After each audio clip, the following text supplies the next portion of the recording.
Rodney Hakim. I'm one of the owners here at Persian Gallery, New York.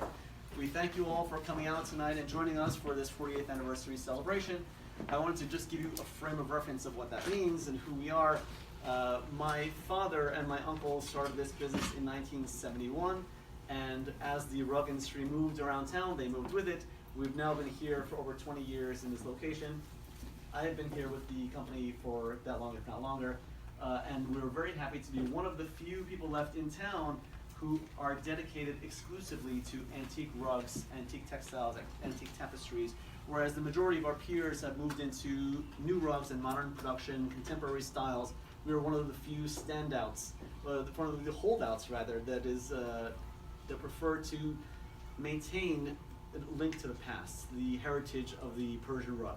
And as you see here, we'll be opening tonight a few samples for you of some of the things, new items in our collection, or some of the more prestigious items in our collection that we feel are what are exciting for the fall season, what are coming up for the fall season. This right here is a Persian lavar carpet. Lavar is from the region just outside of Karaman, which is known for a very fine weaving style. This particular style, the lavar Karaman, is one of the most revered of Persian carpets. It's one of the finest of the Persian weaves, and if you notice this one, the intricacy of design is quite outstanding. All of these rugs are woven by hand. So right now, if some people tonight are asked about how do you gauge the quality of a rug and what determines whether a rug is good or bad, it can be a lot of factors. It can be the weave, it could be the condition, it could be the colors, it could be where it's made, who made it. In this particular case, it's not only a function of the density of the weave, it's a very fine, dense weave. It's not only a function of the dramatic design, the design is very dramatic, it's also a function of the size and the condition of the rug. Lavar Karaman rugs of this style were typically only woven, again, by hand. None of these are woven by machine, this is all handmade. We're woven in a small size that would be appropriate for a New York City apartment today. A 6x9, a 7x10, a 9x12, maybe a 10x14. And occasionally you'll find something that's a little bit bigger than that. This is about 14x17. It's a very unusually large size, and it's in immaculate condition. Typically when you'll find a Lavar Karaman rug, they've been underfoot for some time, and you'll find that the pile is crushed and the design is a little bit subdued, the colors are a little bit lessened. This is in pristine condition. It has all its original colors. It was woven circa 1880 to 1890. So this is a wonderful example of the Persian lavar style. We'll go on to introduce some of the other pieces. Before we do, I want to tell you a little bit more about what we do aside from Persian rugs. We also are perhaps the biggest source in the United States for antique tapestries. If you look around you on the walls, you'll see tapestries from different areas in Europe, from England, from France, from Belgium, and thereabouts. Some of the items in our collection range anywhere from 100 years old to 500 years old. And this represents the apex of European wall art in the last several centuries. To that end, one of the things that we are introducing for the fall season is we do get a lot of requests from our clientele, from the designers that we work with, for tapestries, and our default hanging method for tapestries is Velcro.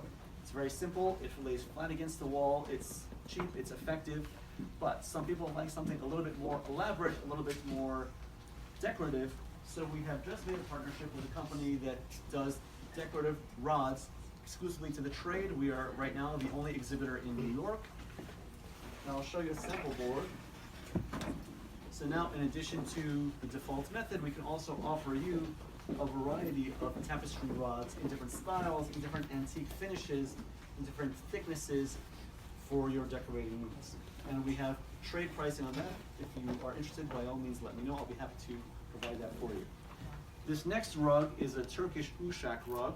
Turkish Uşak is one of the most desired rugs by the design trade, by buyers in the West, in Europe, in the United States, because it is a departure from the Persian rug style. Persian rugs traditionally are known for being very heavy in color and heavy in design, like the one below it, where it is very full of design. It's a maximalist design piece, the one below, and that's actually something that's coming back to style right now. If you look in a recent article by El Decor, they talk about how, whereas in the past few years everything has been minimal design, It's a return now to maximalism. That being said, there are still many, many people who prefer the minimalist design. The Turkish Uşak style is a prime example of that. It's minimal in style, minimal in color palette. It's only 2 or 3 colors, but it's done in a very subtle and beautiful way. The quantity of design is less than in other carpets. It's not as ornate, it's not as compact in the design. The design elements are larger, they're more spaced out, and this is particularly in design in Los Angeles, in some of those areas, but there are a number of devotees to the Turkish Uşak style in New York as well. This particular Turkish Uşak, again, it's a larger style, a larger size than is typically found, and it is in better condition than most Turkish Uşaks are. The Turkish Uşak, the wool that's used for it, is a softer wool than is used in Persian rugs, just because of the nature of the wool that's available in Turkey. And therefore, the Turkish Uşak, if you look at the back, you'll see, compared to a Persian rug, that it's a much looser weave. It's a looser weave with a softer type of wool. So it's softer to the touch, but it also doesn't wear as well as a Persian rug will. Still, it's a beautiful rug, and if cared for properly, we can provide you with the proper rug pads to make sure this lasts you a good long time. This is a beautiful style to maintain for your home. Actually, is factual, is that you would think that most wool, because it comes from sheep, is white. That's not really the case. The wool that is used for weaving, in most cases, is initially brown. So for it to be dyed white or ivory, it requires a particular kind of dye that is very expensive. So to find ivory rugs that are really ivory is very difficult to find. In this one, you'll find ivory accents, you'll find a pistachio color field.